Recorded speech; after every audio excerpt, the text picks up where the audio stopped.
Ahoy VC, welcome to the Personal Oasis. This is the Blind Island. I'm your host Isaac, and today I am going to be going through a list of my 25 best finds from 2020.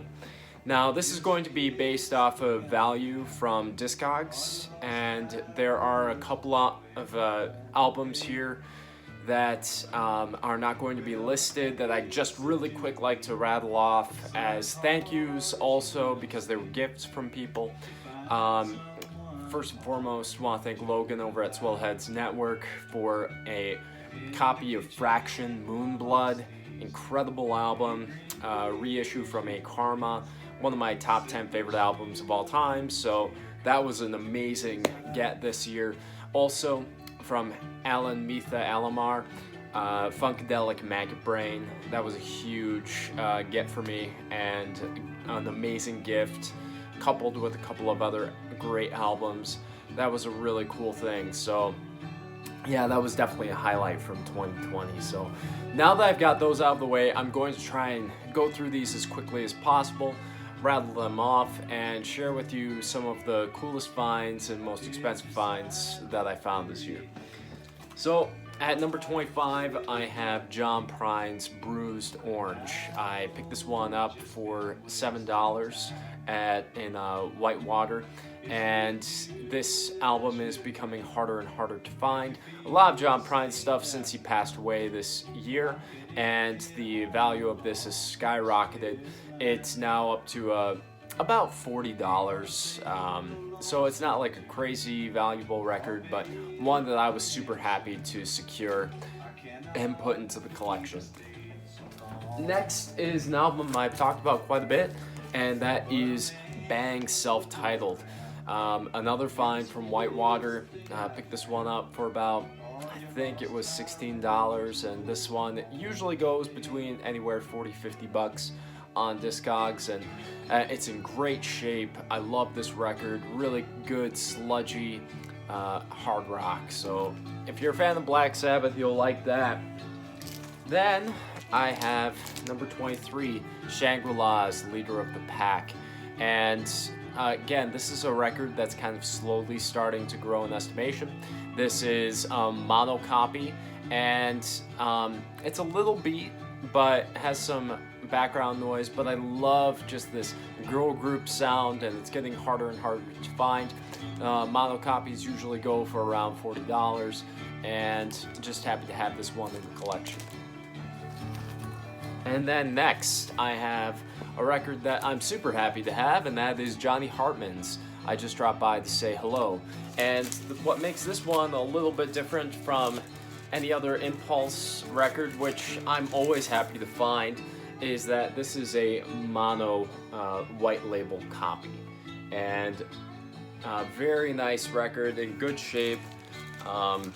And Johnny Hartman, if you're a fan of male vocalists, crooners, then this is a guy that you need to be seeking out, because he is a phenomenal singer. Then next, one of the best online finds of this year, and that is Dennis Wilson's Pacific Ocean Blue. The best solo album from any of the Beach Boys by far. Love this record. If you haven't listened to Dennis Wilson, Pacific Ocean Blue, I highly recommend that you get out there, seek it out.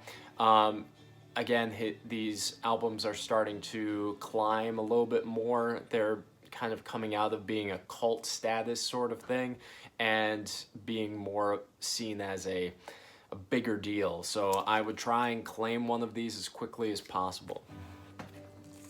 Then next, another really cool record that I found over in Oshkosh Exclusive Company, and that is Herbie Hancock's Fat Albert Rotunda. This was recorded for the television special for Fat Albert before it became a TV show.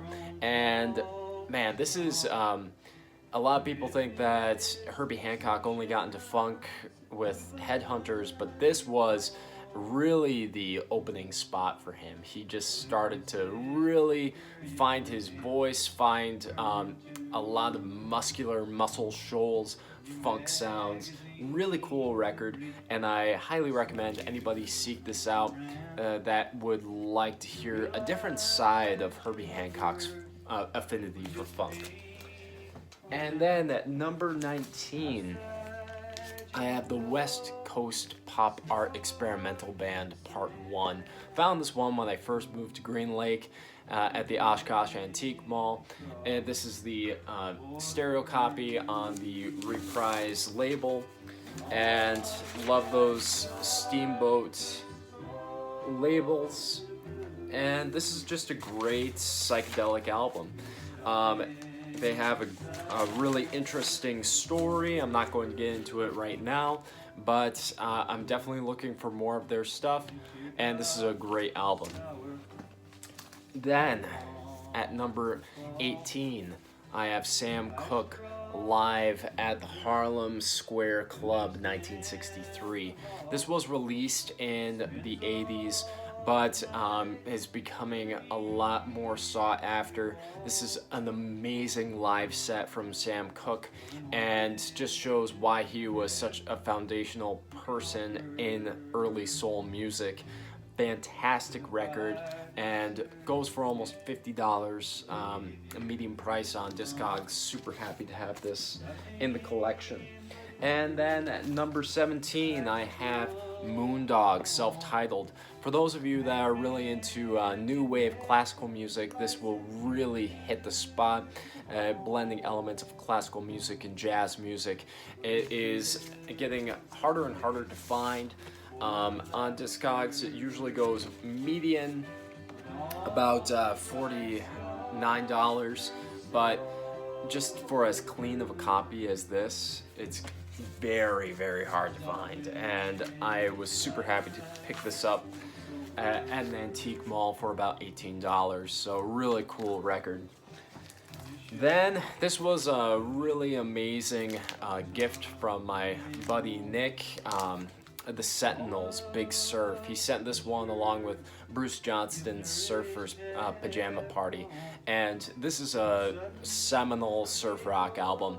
I just love the album artwork on here. It's everything that you want a surf rock album to be, so really cool record. Usually going for around $50 median on Discogs. Super nice to have. Another one that I found when I first moved to the Green Lake area, and that is David Allan Coe's Penitentiary Blues. Now, David Allan Coe, most people know him as the outlaw countryman, but he got his start doing like more bar blues, and this is definitely no exception. It's a little harder hitting. It's on the SSS International label, and a very different sound for the outlaw countryman. His first record, and I really enjoy it. Hard to find these with the die cut still intact, so really cool to have found that one. Next, I found this one in a bargain bin at an antique mall, and that is Junie Susie Super Groupie. Recently featured in a Noble Records video. This one, you know, it has a little bit of a beat cover, has that ring wear, water damage, but the music inside is fantastic. A huge member of the Ohio Players. Love the Westbound label, and it was sampled in one of Kanye's albums. Really cool record, and getting harder to find. I'm very happy to have this one in the collection. Next, I have Violent Femmes, self-titled. Now, I did have this album before, but I only had it on a later imprint. This is an original imprint on the first run, where they had some different types of labels, and really cool separate colors, and I am very excited to have this record. Usually going for about $60 on Discogs for these early imprints, and they're getting harder to find and in such good condition too. So most people played the crap out of this record because it's so much fun, and I highly recommend anyone who hasn't listened to it before give it a listen. Then next I have Eric Burdon and the Animals, The Twain Shall Meet. Now, most people are like, this is kind of a bargain bin record. Why is it in your top 25 of 2020? Well, that's a good question, and the reason that is that this is an original UK imprint on the MGM label, and definitely one that is getting harder to find. And I was just super excited to find an original UK pressing of this. This is kind of underrated psychedelic music in my opinion, and anyone who's really looking to explore Eric Burdon and the Animals after their first initial run, this is a great place to start. Next, I still can't pronounce this band's name, but it is Tretia Regia Krigsang, and this is really great Swedish prog. Love the sounds that are on here. Very heavy European sounds, and it kind of has an early Rush sound to them. I would really recommend this for fans of prog music and Rush to give this a listen. I think you'll find a lot to really enjoy on here. And this is an original European press, very difficult to come across. I was super happy to find this. And next, one of the albums that really put me over the moon this year, and that is Art Blakey and the Jazz Messengers' Moanin'. This is a 1966 reissue, but even the reissues are becoming very difficult to come across, and I love just the artwork here and the music that's found within. This is a seminal jazz album, and anyone who's really looking to break into jazz, this is a great place to start. Then we have another John Prine album, German Afternoons. This is one that is very difficult to come across, released on the Oh Boy label, and I really enjoy a lot of the songs that are on here. A lot of them are playful and romantic, and there's just a lot of joy that is found on this record. Released in 1985, I have found myself putting this on the turntable very frequently and really enjoy this album. Usually goes for around $60 to $65 on Discogs, so really cool to find this one at a decent price. Next, I found this one at the exclusive company in Oshkosh, and this is a promo copy of Samuel Jonathan Johnson, My Music. This is for fans of Stevie Wonder and smooth R&B soul funk. You're gonna find a lot to enjoy here. This is a promo copy. This was sampled heavily in the 90s and early 2000s. I love this record.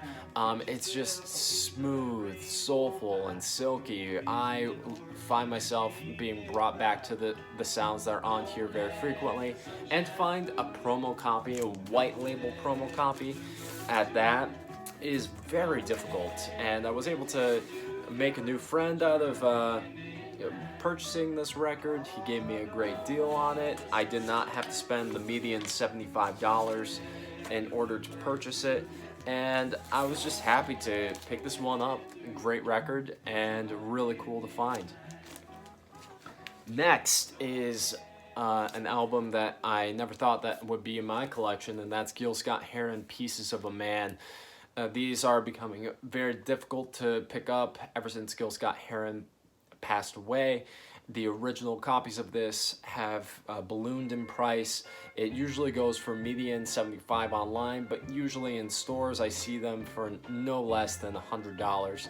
And to pick up a copy of this for only $30, I was really happy to find this. And on the Flying Dutchman label, great album, highly recommended. Super cool to have this in the collection. Next was another bargain, and that is Elvis Presley self-titled, an original mono copy.